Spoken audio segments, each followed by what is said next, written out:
Hey friends, my name is Jack Droppers. I am the director of the Student Activities Office here at Calvin University. In the SAO, we frequently talk about art, and particularly good art invites us to experience our own humanity more deeply. So as we step into this performance and this conversation, let me invite you to fully experience your humanity in this moment, to allow the music to let you feel things, to move you, and for you to reflect on what it means to be human during this time. Thanks so much for listening. Let's take it away.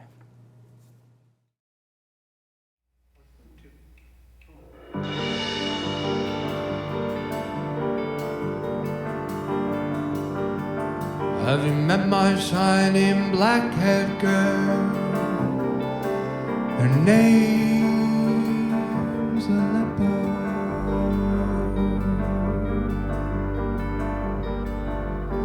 Dahlia hiding in her curls, my shining black-haired girl, Aleppo. Have you met my dreamy black-eyed boy? His name's Aleppo.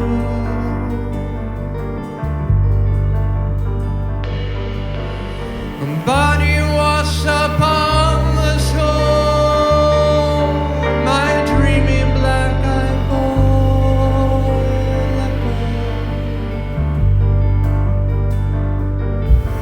It's anesthetizing, a proxy war, Trojan horse. Now I don't hear you anymore.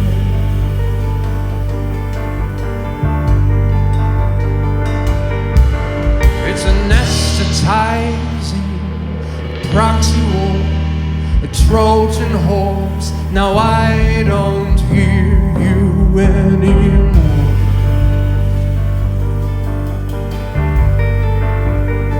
Down here in the rubble,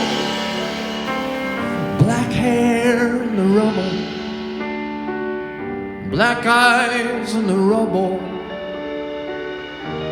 My chemical war child.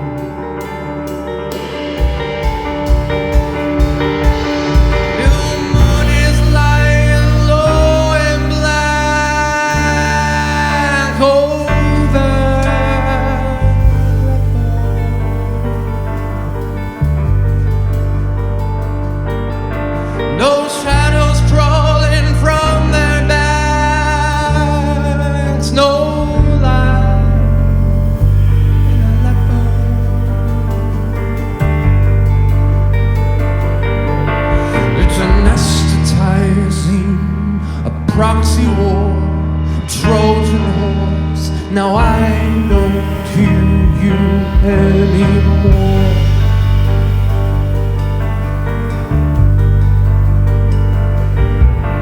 It's anesthetizing, proxy war, a Trojan horse. Now I don't hear you anymore.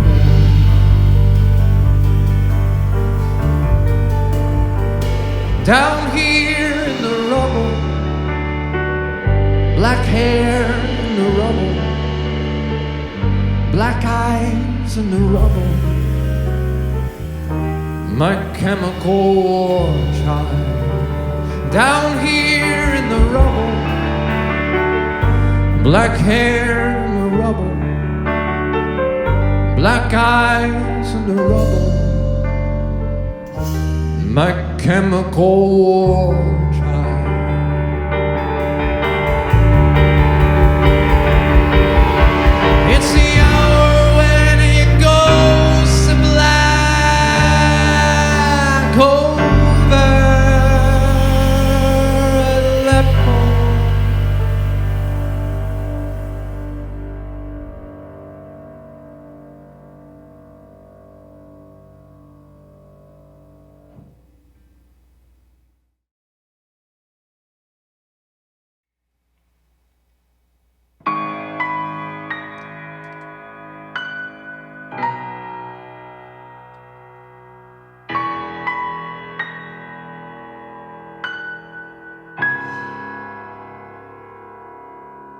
I remember who you were. I'm standing in the dance hall light. I've remembered you for 30 years, God. It's been 30 years and better since we met that night. We were just boys, not men then. I remember when we still believed that friends make better enemies. And you clicked your heels, turned and walked away from me.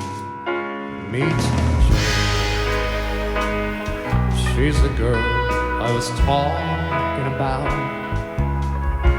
She's vain and young enough to cover up your birthday like a powder puff. You changed, but the years remain. Are you still living on your parents' dime? Are your chain to the naked eye, off the record after closing time? I remember who you are. I'm standing in the dance hall night. I've remembered you for 30 years, God. It's been 30 years or better since we met that night. We were just boys, not men then. I remember when you still believed their friends make better enemies. You clicked your heels and disappeared right next to me. Now you're standing in front of the country. And on podium you didn't build. Swinging your charm in the spotlight, wearing shoes you can't possibly fill, and the wheels of the culture are burning. The wheels of the culture are burning. The wheels of the culture are burning, burning. From the fire raging up above the hill.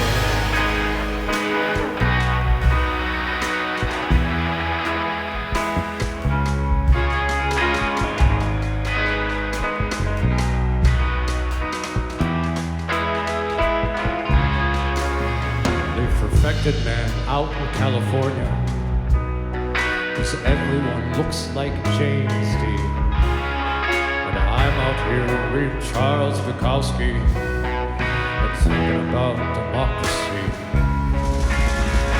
Hollywood secedes from the Union and commissions a king and her queen. And the pawns and the bishops read the Bible like textbooks to try to figure out what it all means. And Ferdinand's still smelling roses as the matador's down on his knees, begging for peace in the valley from the stingers and roar of the bees.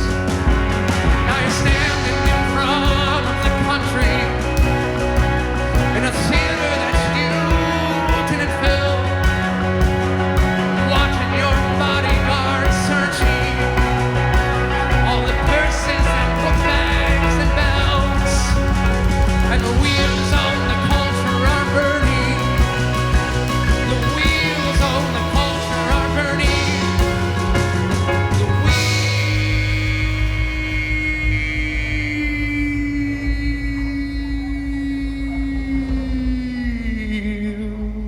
wheels of the culture are burning, burning, burning.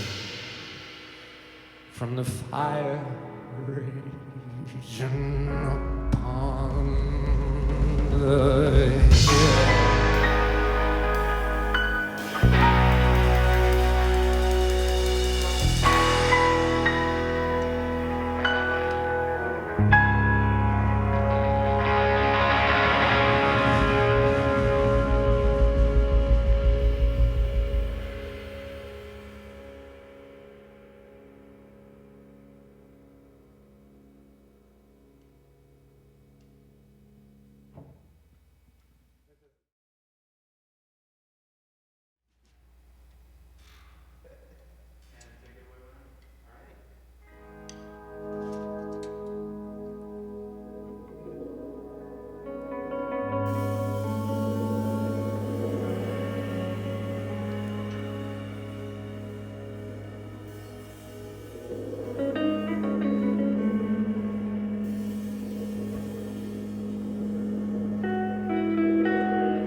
make a fool of me.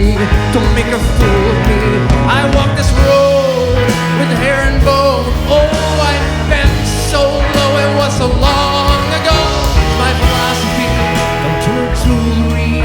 Don't make a fool of me. Don't make a fool of me. I caught two madmen fighting naked in the yard, all bathed in olive glow, mason blocks and iron bars. My scoliosis, like a heavy Spanish shark, and I can never love nobody else. No, I can never love nobody else. I hold my own, don't let it show. I wipe the floor with Noah's great rainbow. It's my philosophy. Don't do your jewelry. Don't make a fool of me. Don't make a fool of me. I hold my own with hair and bone. Oh, I wipe the floor with Noah's great rainbow. It's my philosophy. Don't make a fool of me. Don't do your jewelry. Don't make a fool of me.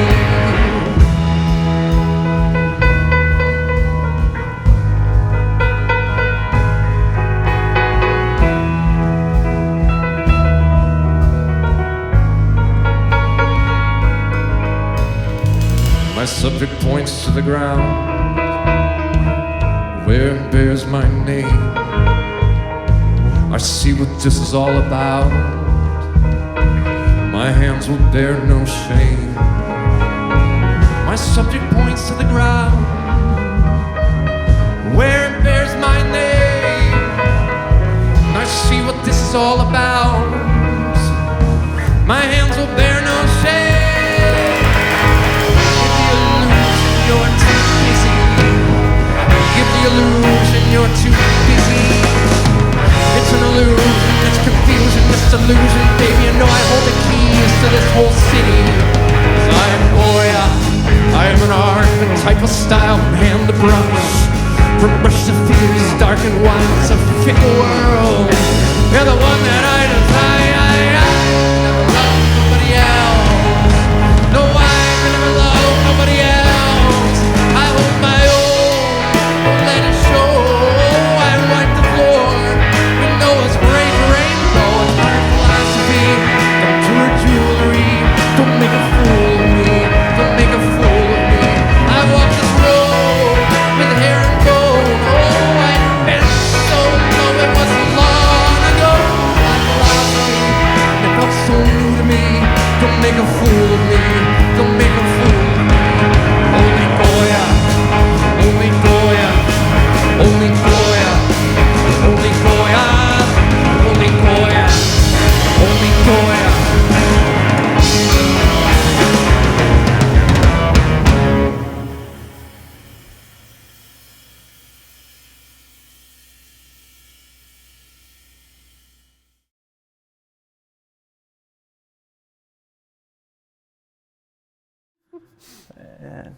Well, thanks so much for being here, Cameron. It's a pleasure to see you again.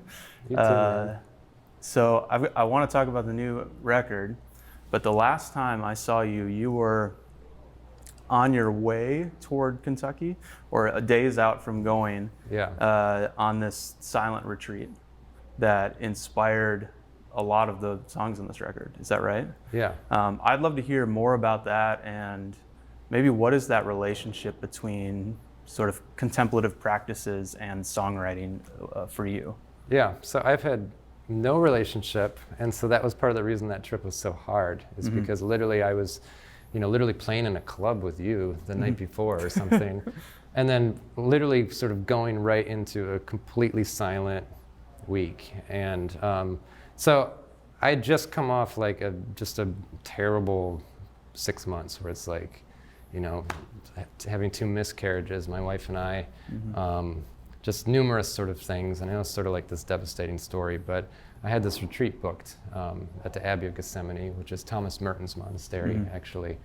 And I just saw it sort of staring at me in the calendar, and all this stuff happened. And even the night before, I was like, am I going to even take this trip? Yeah. So I woke up at 5:30 and got in my car, and I just remember driving down the road being like, what am I doing? Like, why am I doing this?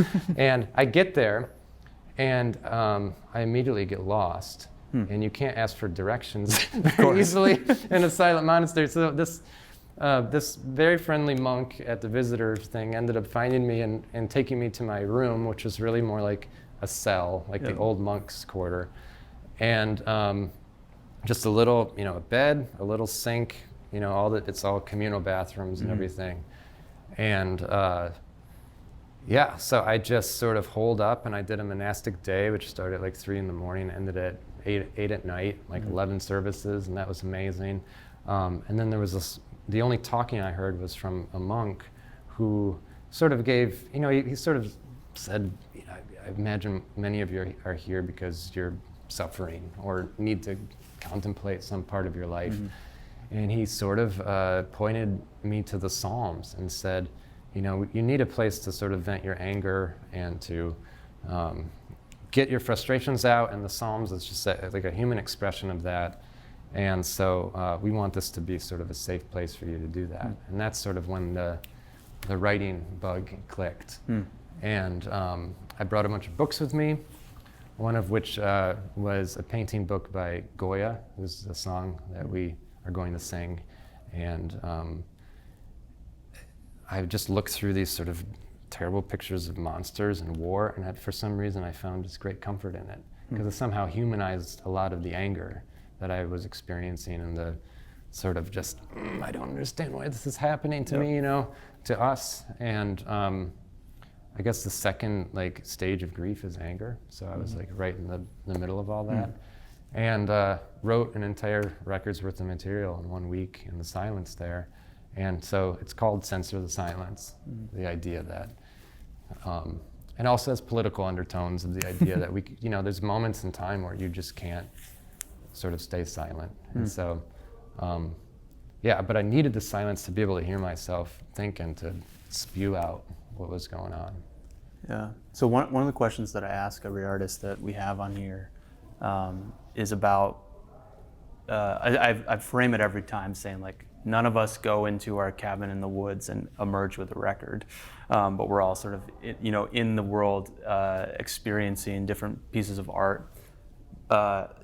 You might be an anomaly in that.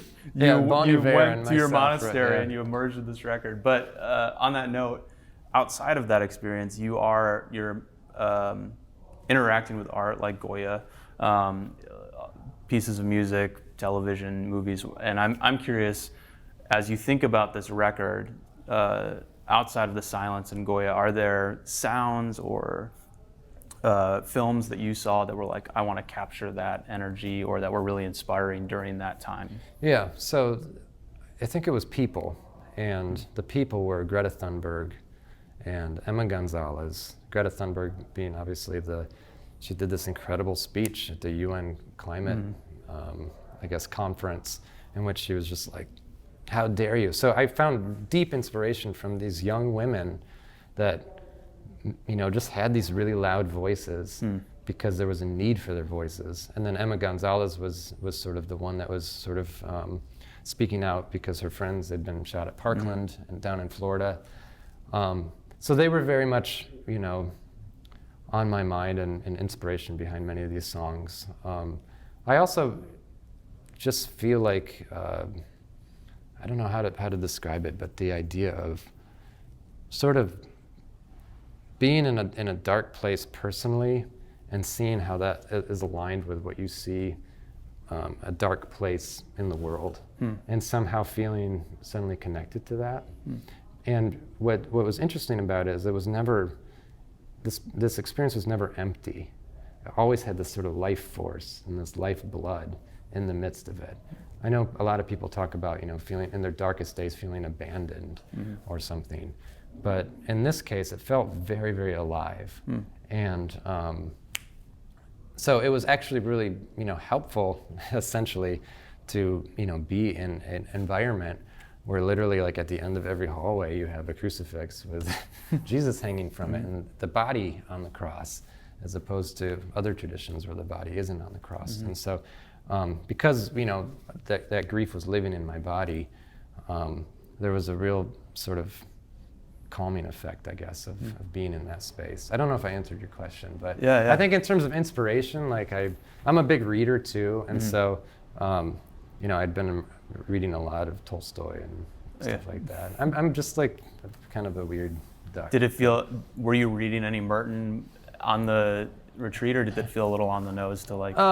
It felt a little on the nose. I wrote one of the songs next to Merton's grave. I mean, the weather was extraordinary. It was the most like peaceful environment ever. But when I look back at that experience, and when I listen to the record, I don't necessarily feel that peace, but I feel that sort of raw edge. But yeah, I mean, I read a little Merton, but I've never been like a huge fan of Thomas Merton. I just knew about the place, surprisingly, because I had a friend's sister who went and was literally sitting in the garden of Gethsemane, I'll say garden, and was just sort of like kicking her heel, and she was reading a book from the monastery library on original sin, and she gets bit by a poisonous snake in the garden and has to be rushed to the Louisville hospital by a monk. Wow.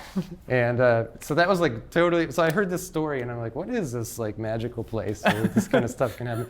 So that's sort of like, that was actually, in some ways that story was more of my introduction to this specific monastery than Thomas Merton. Interesting. Yeah. So clearly you're not playing many shows right now, as is no Right. one. But one of the things we like to ask artists at shows is, and particularly because you're doing a lot of things that other sort of singer-songwriters or even rock bands aren't doing, and that you're moving around a lot, which is fascinating to think about what that does to an audience, particularly if you're playing more of a lounge type setting. And I remember when you played with me at the Pyramid Scheme, you were like, this is the first bar and like at bars that's normal, but I would guess in some of your other places, like is it Seven Steps Up or like something like that, it may feel a little bit outside of the norm there. So I'm curious, what makes an audience a good audience at a Cameron Blake show? I think the first thing is, can they hear the words?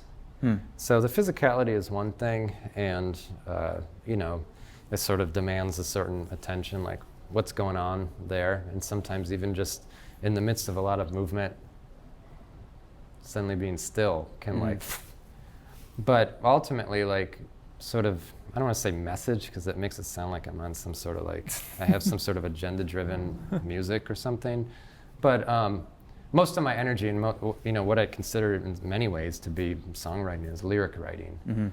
And then I just happened to have an amazing band and a music theory sort of background, being conservatory trained as a violinist.